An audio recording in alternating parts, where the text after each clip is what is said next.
Turning back now to politics and the many jobs across the federal government that remain unfilled by the Trump White House as of now. On his day 99, President Trump is nominating several names to fill key administration roles. He now has 66 positions waiting for Senate confirmation.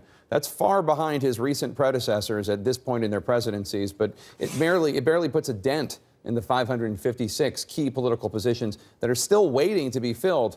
And all that absence has career government workers waiting for direction. Let's bring in CNN's Renee Marsh. Renee, the president also wants to cut $54 billion from the federal budget, which puts a lot of government work and a lot of these workers in limbo. Yeah, the word I keep on hearing is uncertainty. This administration at this point, Jake, holds the title for being the slowest in staffing up these agencies. It's that coupled with the fact that agencies don't know what their budgets will consist of, and the proposals to slash budgets. That's causing a lot of this uncertainty and discomfort, even for some of the president's fellow Republicans.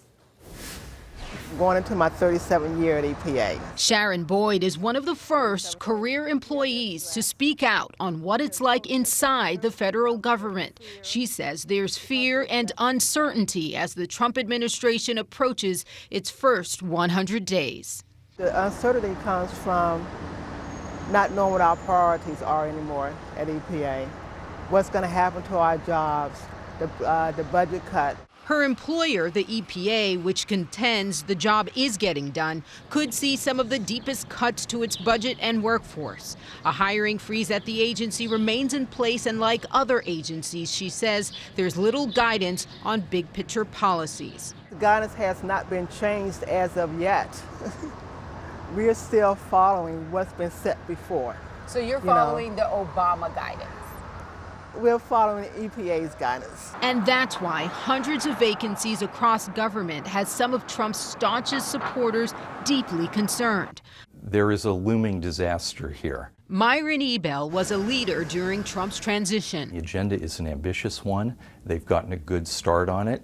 But unless they have people in place to carry out that agenda and to make the decisions, the whole thing is going to come to a grinding halt. Historical data shows Trump's total 27 appointments is far behind other administrations at the 100-day mark. Career and former employees in agencies across government, including the Labor Department, the Department of Education, EPA, and the State Department, all tell CNN there's a high level of uncertainty about job security and the mission of the agency. At the Department of Transportation, Secretary Elaine Chao has brought an outside consultant in to help with hiring. And at the State Department, nearly all the senior positions remain vacant. Despite a few promised nominations Friday, Trump doesn't seem to mind empty offices, telling the Washington Examiner, quote, "We don't need so many people coming to work." Boyd, who is a union officer, says the American people will suffer if government agencies are not properly staffed. We need to get it together. We need to get it together. Well, overall, it is important to point out that there are people in those high-level jobs that haven't been officially filled as yet, but they're serving in an acting capacity. So even though they're very well qualified, the Partnership for Presidential Service, which is a nonpartisan group that tracks presidential transition, says it really is the equivalent of having a substitute teacher in the office. We did reach out to the White House. We didn't get a response. However, EPA, where that woman in the piece works for, they're pushing back, and they say body count is not necessarily directly correlated to the achievements that they can accomplish. Or that they don't accomplish. Renee Marsh, thanks so much.